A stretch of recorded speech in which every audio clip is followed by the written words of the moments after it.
Alhamdulillahilladzi hadana li hadza wa ma kunna linahtadiya laula an hadana Allah. Asyhadu an la ilaha illallah wahdahu la syarika lah wa asyhadu anna Muhammadan abduhu wa rasuluhu alladzi la nabiyya ba'da, amma ba'd. Hadirin ihwati iman rahimakumullah. Alhamdulillah, pada kesempatan kali ini kita bisa berkumpul kembali di kajian subuh Ahad ketiga yang berkaitan dengan hadis. Kita masuk ke hadis yang ketiga. Hadis yang ketiga yaitu berkaitan dengan rukun Islam. Hadisnya dari Abdullah bin Umar. Qala, beliau berkata, sami'tu Rasulullah sallallahu alaihi wasallam yaqul, saya mendengar Rasulullah sallallahu alaihi wasallam bersabda, bunyal Islamu ala khamsin. Islam itu dibangun di atas 5 perkara atau 5 pondasi da'aim. Syahadatu an la ilaha illallah wa anna Muhammadar Rasulullah wa iqamis shalah wa ita'iz zakah wa hajjil bait wa shaumi Ramadan.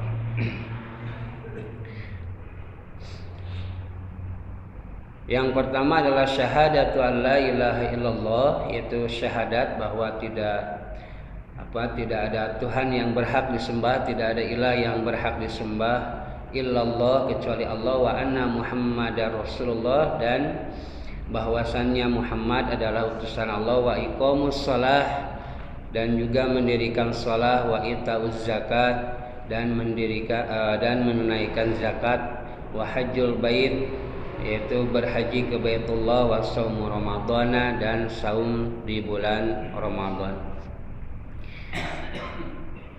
Hadirin ihwati iman rahimakumullah. Di hadis yang kedua ya, di bulan lalu kita membahas sedikit juga terbahas terkait dengan rukun Islam ini gitu ya. Di mana pertanyaan Jibril pada waktu itu, mal Islam, apa Islam itu? Yang kalau kita lihat dan juga ini di bulan kemarin juga disampaikan bahwa kaitan dengan rukun Islam ini adalah amalun badaniun, amal badan gitu ya. Oleh karena itu hadirin ihwati iman rahimakumullah, maka pada hadis yang ketiga ini dibahas kembali terkait dengan arkanul Islam, rukun Islam. Di hadis ini dikatakan bahwa bunyal Islamu ala khamsin. Arti dari bunia itu adalah ada yang mengatakan ukima, didirikan, dibangun. Kalau dibangun berarti memerlukan adanya usaha. Kita pun kalau membangun rumah pasti membutuhkan usaha.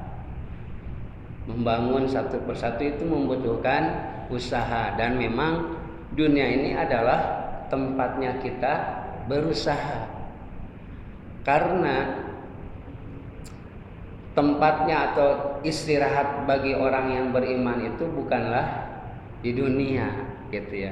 Istirahatnya orang yang beriman itu adalah ketika memang ruh telah meninggalkan badan, ruh telah meninggalkan jasad kita. Itulah istirahat bagi orang yang beriman.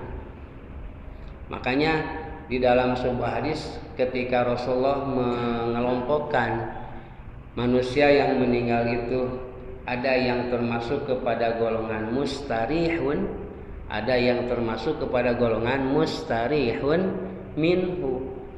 Ada yang memang benar-benar istirahat, ada yang memang beristirahat darinya gitu. Ketika kita masuk atau ketika manusia masuk ke dalam golongan mustarihun yang memang benar-benar istirahat. Istirahat dari apa? Istirahat dari minat ta'am, istirahat dari segala kelelahan, istirahat dari segala kepenatan dunia, istirahat dari segala aktivitas macam ibadah dan lain sebagainya. Karena memang dunia ini adalah tempatnya berusaha, tempatnya kita bercocok tanam, yang akan kita tuai hasilnya, yang akan kita panen nanti di yaumil akhirat. Sedangkan ketika manusia termasuk kepada golongan mustarihun minhu, ketika kematiannya itu justru mengistirahatkan orang lain, bukan mengistirahatkan dirinya dari kepenatan dunia dan ibadah, tapi justru mengistirahatkan orang lain. Dari apa? Dari kejahatan, dari macam-macam kejahatan lisan dan tangannya. Sehingga yang beristirahat dari orang ini gitu ya adalah siapa? Al-bilad, penduduk negeri, asyajar, pepohonan, bahkan binatang-binatang pun juga istirahat dari kejahatan yang ia lakukan. Nah, hadirin hifdzi iman rahimakumullah. Nah, oleh karena itu di sini kenapa kalimatnya bunya? Ya, dibangun karena memang butuh usaha dan butuh ikhtiar. Nah, kemudian yang dimana bunya ini adalah kalimat pasif ya, kata kerja pasif, dibangun, yang bentuk asalnya dari kata bana, yabnu, membangun gitu. Kemudian dari kata ini nanti berkembang jadi bunyan, yaitu bangunan, ka'annahum bunyanum marsus gitu ya kalau di dalam Al-Qur'an. Nah, bahkan dari kata ibnun yang dari kata banawun gitu, ibnun anak gitu ya, yang bentuk jamannya adalah abnaun, yang bentuk tasgirnya gitu ya, apa bentuk tasgir itu ya, kalimat peyoratif gitu ya kalau tidak salah, yaitu kalau di dalam bahasa Indonesia itu adalah kalimat untuk menunjukkan, untuk menghinakan, kalimat untuk menunjukkan merendahkan itu ya. Jadi satu kalimat diturunkan kastanya seperti gini. Kalau di dalam bahasa Indonesia itu kalimat tasgir itu ialah seperti kata meninggal. Meninggal teh bahasa teh rada apa, agak sopan gitu ya. Tapi untuk bahasa menghinakan apa? Mati gitu ya. Suami gitu ya. Maka kata peyoratifnya apa? Laki misalkan, seperti itu gitu ya. Nah, dalam bahasa Arab juga ada kalimat-kalimat yang bisa ditasgir.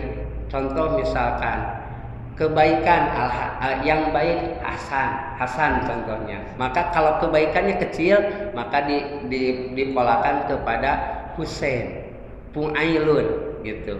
Abdun seorang hamba, tapi kalau kecil Ubed, kata tasgir nanti, kata peyoratifnya itu seperti itu. Maka dari kata bana atau dari kata banubun yang artinya anak, tasgirnya apa? Bunaya. Makanya kalau di dalam Al-Qur'an ketika apa ada dialog antara Luqmanul Hakim dengan anaknya, ungkapannya apa? Ya bunaya, kan begitu ya? Ya bunaya, wahai anakku gitu, karena tasgir gitu. Yang itu dari kalimat bana, membangun. Kenapa kata anak itu diambil disebut atau dengan apa ya, disebut dengan kata demikian? Karena anak itu adalah bangunan dari ayahnya. Ayahnya lah justru yang harus membangun, mendidik dan lain sebagainya. Oleh karena itu pola pendidikan di Al-Qur'an justru yang banyak terlibat itu ibu apa ayah kalau di dalam Al-Qur'an? Ayah, Pak. Dialog antara Luqmanul Hakim dengan putranya, ya bunaya, justru yang terlibat itu siapa? Bapaknya, begitu. Kenapa harus bapaknya begitu? Jadi Pak, Jangan sampai kita mah ada laki-laki, kita mah justru yang punya kewajiban menafkahi, bukan sekedar menafkahi, tapi justru kita juga ikut andil dalam pola pendidikan. Dalam sebuah jurnal di universitas mana ya saya lupa. Dalam sebuah jurnal dikatakan bahwa pengaruh pola pengasuhan seorang ayah itu terhadap anaknya itu memiliki dampak yang sangat besar, baik dari sisi sosio-emosionalnya atau dari sisi perkembangannya. Anak yang dekat, yang sering berdialog dengan ayah itu justru IQ-nya lebih cerdas. Dari sosio-emosionalnya, dari mentalnya juga lebih terjaga begitu. Nah, itu salah satu penelitian dalam sebuah jurnal mengatakan demikian. Pantas bila mana Allah menyajikan kepada kita di dalam Al-Qur'an pola ayah itu ikut andil dalam pola pendidikan anak-anaknya begitu. Nah, jadi ikhwati iman rahimakumullah, yang kemudian di sini dikatakan bunyal Islamu, Islam itu dibangun. Ya, ukima, bunya itu ukima didirikan, khomsun aidai maksudnya adalah pondasi. Al-Islam al-muradu huna ad-din, yang dimaksud al-Islam di sini adalah agama. Nah, diri ikhwati iman rahimakumullah.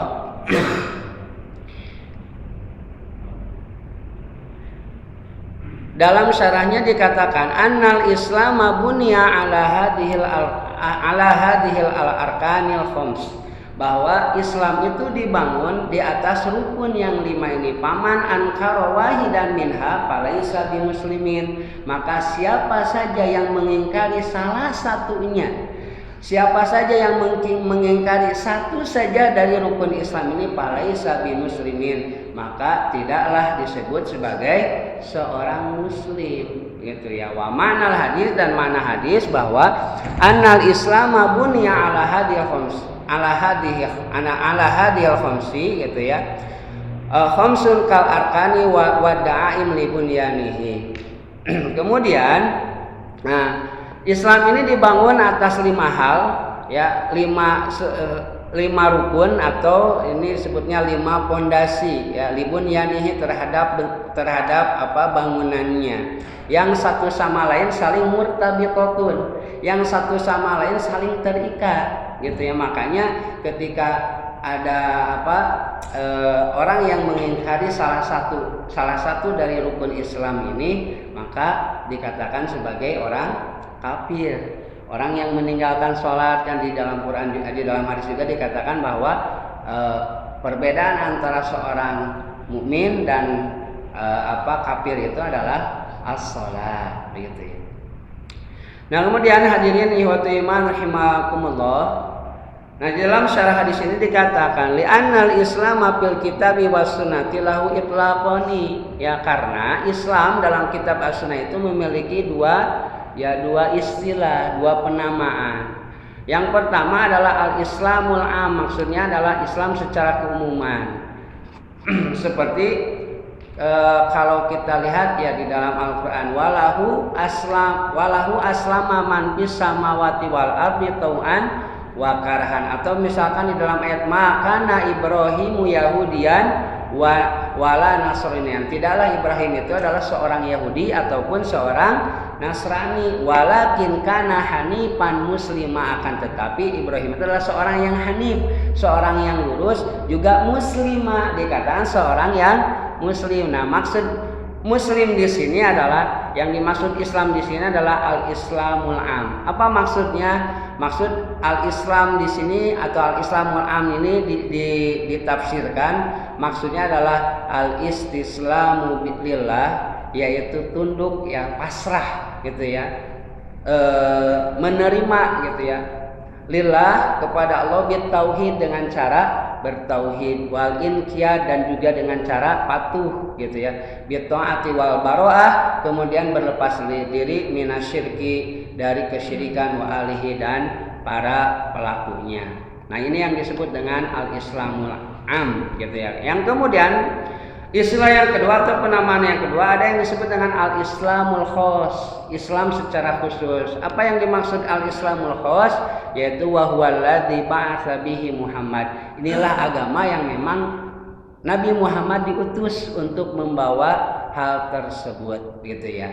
Nah, oleh karena itu hadirin ihwatu iman rahimakumullah, di mana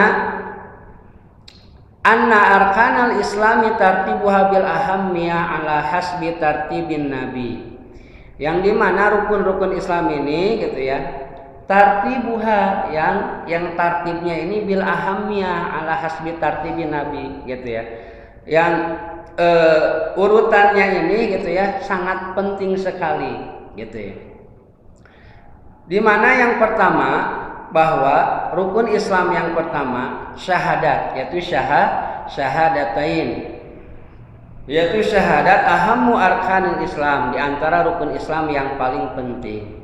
Di mana syahadat ini, makna dari syahadat ini adalah mana syahadati an la ilaha illallah la ma'buda bihaqqin illallah.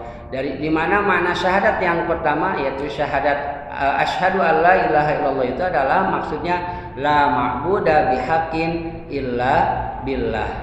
Ya, tidak ada yang berhak disembah gitu ya secara hak kecuali Allah. Wa mana syahadati anna Muhammadan Rasulullah ta'atuhu bima umira, yaitu taat terhadap apa yang diperintahkan, wa tasdiquhu bima ukhbira, dan membenarkan terhadap apa yang dikabarkan oleh beliau, oleh Nabi, wajtinabu manuhiya anhu wa jazara, dan meninggalkan apa yang dilarang olehnya, dan ya sama wajazar itu wa alla ya'budullah illa bima syara'a. Hadirin ihwati iman rahimakumullah. Yang kemarin yang di bulan kemarin pernah disampaikan bahwa orang yang mengucapkan 2 kalimat syahadat ini menjadi gerbang awal gitu ya. Orang yang masuk Islam itu harus memang mengucapkan 2 kalimat syahadat. Apakah mengucapkan 2 kalimat syahadat itu memang benar-benar dari lubuk hatinya ataupun memang hanya sekedar lisan saja? Maka kita hukumi secara zahirnya. Orang yang mengucapkan 2 kalimat syahadat maka secara hukum dia sudah dikatakan sebagai seorang muslim, di mana ketika dia sudah menjadi seorang muslim gitu ya, ada hak-hak yang harus kita jaga ya. Ketika dia sudah menjadi seorang muslim maka haram bagi kita untuk apa? Untuk mengambil gitu ya, untuk mengoyak kehormatannya, untuk menumpahkan darahnya, untuk mengambil hartanya begitu ya, dan lain sebagainya. Nah, hadirin ihwati iman rahimakumullah. Kemudian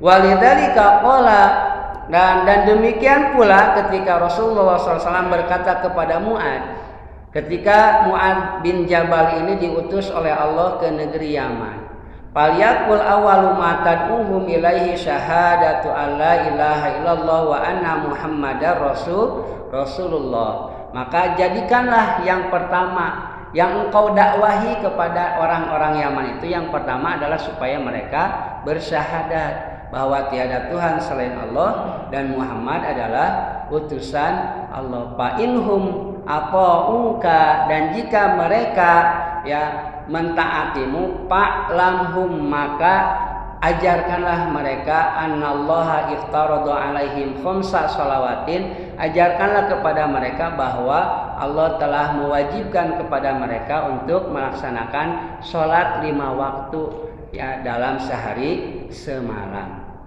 Nah, di mana syahadat ini tidak akan bisa ya tidak bermanfaat bagi orang yang mengucapkannya illa bisab'ati syurutin, kecuali dengan 7 syarat gitu ya. Jadi syahadat ini tidak akan bermanfaat bagi orang yang mengucapkannya kecuali dengan 7 syarat. Yang Syekh Abdurrahman bin Hasan beliau mengatakan bahwa la budda fi syahadati an la ilaha illallah min sab'ati syurutin. Mesti dalam syahadat an la ilaha illallah itu ada 7 syarat. La tanfa'u qailuha illa bi ijtima'iha, yang orang yang mengucapkan ini tidak ada manfaat, tidak bermanfaat kepadanya kecuali illa bi ijtima'iha, kecuali dengan mengumpulkan ke-7 syarat itu. Apa syarat yang pertama? Al ilmu, yaitu dengan ilmu, pengetahuan. Ilmu al-munafil jahli, yang yang menafikan kepada kebodohan. Apa di antara dalilnya? Yaitu di dalam riwayat Muslim dikatakan man mata wa huwa ya'lamu an la ilaha illallah dakhalal jannah. Barang siapa yang wafat, barang siapa yang meninggal wa huwa ya'lamu, dan ia mengetahui dan ia tahu, ia mengilmui bahwa tidak ada Tuhan kecuali Allah, dakhalal jannah, pasti akan masuk surga. Nah, jadi niwati iman rahimakumullah, kalau di dalam riwayat yang lain dikatakan ada dalam riwayat lain ada hadis yang mengatakan man kana akhiru kalamihi la ilaha illallah dakhalal jannah. Barang siapa yang di akhir wafatnya itu adalah ia mengucapkan la ilaha illallah. Mengucapkan la ilaha illallah di akhir hayat itu bukanlah sesuatu hal yang mudah, bukanlah sesuatu hal yang mudah, karena ia itu merupakan infial, merupakan hasil dari apa yang telah kita kerjakan selama di dunia. Benar tidak keyakinan kita kepada Allah? Benar tidak apa yang telah kita tahu tentang la ilaha illallah, bahwa la ilaha illallah itu adalah la ma'buda illallah, tidak ada yang berhak disembah kecuali Allah, Bahkan tidak ada, kita tidak melakukan kesyirikan, baik itu syirik besar ataupun yang syirik asghar, syirik kecil. Hadirin ihwati iman rahimakumullah. Kemudian yang kedua adalah syarat dari la ilaha illallah itu adalah al-yaqinu al-munafil lisyah, yaitu yakin yang menafikan kepada keraguan. Apa di antara dalilnya? Kalau di dalam Quran surat Al-Hujurat juga ada, atau di dalam surat yang lain adalah innamal mu'minuna alladzina amanu billahi wa rasulihi tsumma lam yartabu, Hanya saja orang yang beriman, alladzina amanu, yang mereka beriman kepada Allah dan Rasulnya, tsumma lam yartabu, dan mereka tidak ragu, tidak ragu. Inilah keyakinan, salah satu syarat syahadat la ilaha illallah. Yang kedua adalah al-yakin, yaitu yakin benar-benar yakin. Kemudian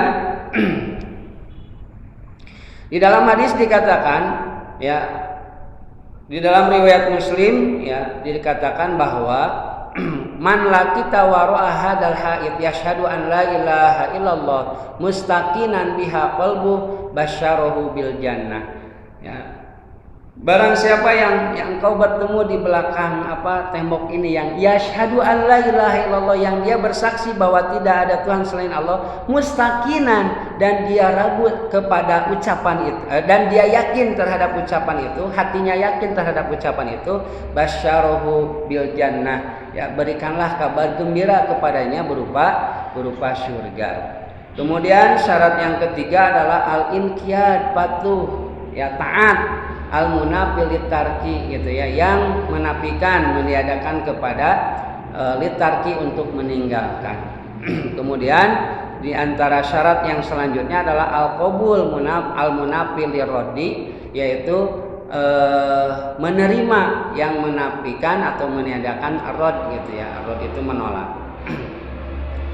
Kemudian hadirin ihwati iman rahimakumullah, syarat yang selanjutnya adalah al-ikhlas al-munafil lisyirki, yaitu keikhlasan, yang meniadakan kepada kesyirikan. Kemarin di hadis yang pertama kita sudah bahas terkait dengan ikhlas, Di dalam kalau ya Al-Qur'an menggambarkan ikhlas itu seperti apa, Pak? Seperti susu murni gitu ya. Seperti susu murni yang keluar dari perut binatang ternak, yang dimana dalam perut binatang ternak itu ada darah dan kotoran, tapi susu murni yang keluar dari perut binatang ternak itu tidak tercampur dengan darah, warnanya tidak tercampur dengan kotoran, dan rasanya pun sama, tidak tercampur dengan darah dan kotoran gitu ya. Hadirin ihwati iman rahimakumullah, bahkan kalau tidak salah Fudel bin Iyad mengatakan ya, tarkul amal li ajlin nas, meninggalkan sebuah amalan karena sebab manusia itu adalah riya gitu ya. Meninggalkan sebuah amalan karena pandangan manusia itu adalah riya.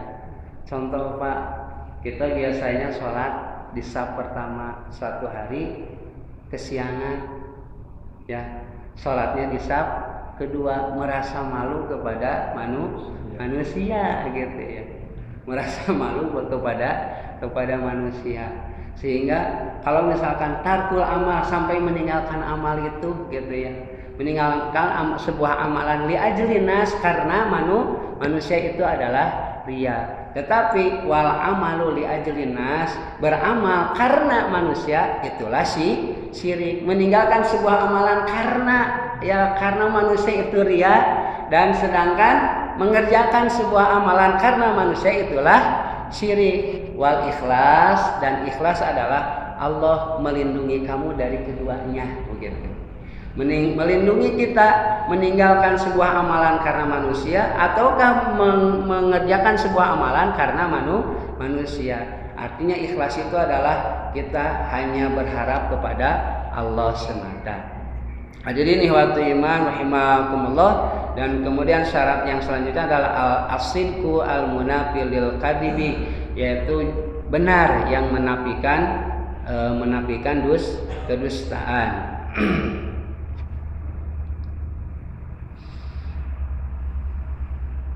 Di dalam hadis riwayat Bukhari dikatakan, ma min ahadin yashhadu an la ilaha illallah wa anna muhammadar rasulullah min qalbihi, gitu ya. Tidak ada seorang pun yang ia bersaksi bahwa tidak ada Tuhan selain Allah dan Muhammad adalah utusan Allah, min qalbihi, gitu ya, membenarkan dengan hatinya, gitu ya, illa harramallahu 'alan nar, kecuali Allah haramkan ia masuk ke dalam neraka. Hadirin ihwati iman rahimakumullah, itulah diantara tujuh syarat tentang syahadat yang disampaikan oleh dalam sebuah syarah, ya, di syarah Imam An-Nawawi. Kemudian yang kedua, ya, rukun Islam yang kedua adalah berkaitan dengan sholat, gitu ya, yang dikatakan bahwa sholat itu adalah tiangnya agama. As-sholatu imaduddin, sholat itu tiangnya agama. Faman aqamaha faqad aqamadin, barang siapa yang mendirikannya maka ia telah mendirikan agama. Hadirin ihwati iman rahimakumullah, kalau di dalam kitab Imam Ibnu Rajab Al-Hambali saya membaca bahwa meninggalkan sholat ini dengan sengaja, gitu ya, dia sudah masuk ke dalam kekafiran, bahkan disebutnya yakhruju minal millah, keluar dari agama, begitu ya. Dia masuk keluar dari agama. Bahkan kalau kita lihat atau kita baca di dalam kitab Al-Kabair karya Imam Ad-Dahabi, gitu ya, tarkus sholat itu menjadi dosa besar, masuk ke dalam dosa besar, lima besar, gitu ya, 5 besar di antara dosa-dosa, ya, Al-Kabair, dosa-dosa besar. Nah, hadirin ihwati iman rahimakumullah, di dalam hadis Rasulullah SAW mengatakan bainar rajuli wa bainas syirki wal kufri, ya, perbedaan, pemisah, gitu ya, antara seorang laki-laki mukmin dan wa bainas syirki wal kufri, dan orang syirik, ya, orang musyrik dan orang kafir, itu adalah tarkus sholah, yaitu meninggalkan meninggalkan sholat. Kemudian di hadis yang lain riwayat At-Tirmidzi mengatakan al-ahdul ladzi bainana wa bainahum as-shalah faman tarakaha faqad kafara. Nah, ini yang menjadi perbedaan antara kita dan mereka yaitu sholat. Barang siapa yang meninggalkannya faqad kafara maka ia telah kafir gitu ya. Kemudian yang ketiga ya yang berkaitan dengan rukun Islam ini adalah ita'uz zakah, yaitu menunaikan zakat limustahaqqiha, yaitu kepada orang yang berhak menerimanya gitu ya. Nah, hadirin ihwati iman rahimakumullah, kalau di dalam Al-Qur'an kita sering sering mendapatkan gitu ya, salat dan zakat itu kadang selalu beriringan gitu ya. Kemudian di dalam atau yang selanjutnya adalah terkait dengan kalau di hadis ini adalah wahajjul baiti gitu ya, haji ke Baitullah gitu, yang dimana kalau haji ke Baitullah ini atau haji ya, haji beribadah haji ke Baitullah ini ada syarat gitu ya, hanya bagi mereka yang mampu melaksanakannya. Dan yang terakhir adalah terkait kalau di hadis ini haji didahulukan, dan yang terakhir adalah wasaumu Ramadhana, yaitu saum di bulan Ramadan. Nah, hadirin ihwati iman rahimakumullah, maka inilah rukun Islam yang menopang kepada bunyan, yang menopang kepada bangunan Islam. Yang satu dan yang lainnya adalah murtabitatun, saling terikat, saling terkait gitu ya. Oleh karenanya man ankara wahidan, barang siapa yang mengingkari salah satunya faqad kafara, maka sungguh ia telah kafir. Nah, jadi ihwati iman rahimakumullah. Nah, mudah-mudahan ya 5 hal ini gitu ya, 5 hal ini senantiasa kita jaga gitu ya. 5 hal ini senantiasa kita pelihara ya. Apalagi terkait dengan ibadah sholat, karena di dalam ayat pun dikatakan hafizu 'alas sholawati was sholatil wusta gitu ya. Perintah untuk menjaga sholat yang 5 waktu dan sholat al-wusta gitu ya, karena sholat inilah yang paling utama, bahkan bisa jadi barometer terhadap amal kita gitu ya. Sholat yang menjadi paling utama, maka dikatakan as-sholatu imaduddin, sholat itu adalah tiangnya agama. Sebuah bangunan kalau tidak ada tiang maka akan rubuh, pasti akan rubuh bangunan tersebut. Hadirin ihwati iman rahimakumullah, kita cukupkan untuk pembahasan kita kali ini di hadis yang ketiga, di hadis arba'in yang ketiga terkait dengan rukun Islam. Insyaallah untuk di bulan mendatang kita akan masuk kepada hadis yang keempat, yaitu innamal a'malu bil khawatim gitu ya. Amal itu tergantung akhirnya gitu ya, tergantung penutupnya gitu sebuah amal itu. Nah, insyaallah kita akan bahas untuk hadis yang keempat di bulan mendatang, jika Allah Subhanahu wa taala berkenan untuk kita bertemu lagi di bulan mendatang. Aku qouli hadza wa astaghfirullah li wa lakum wa lakum minkum. Assalamualaikum warahmatullahi wabarakatuh.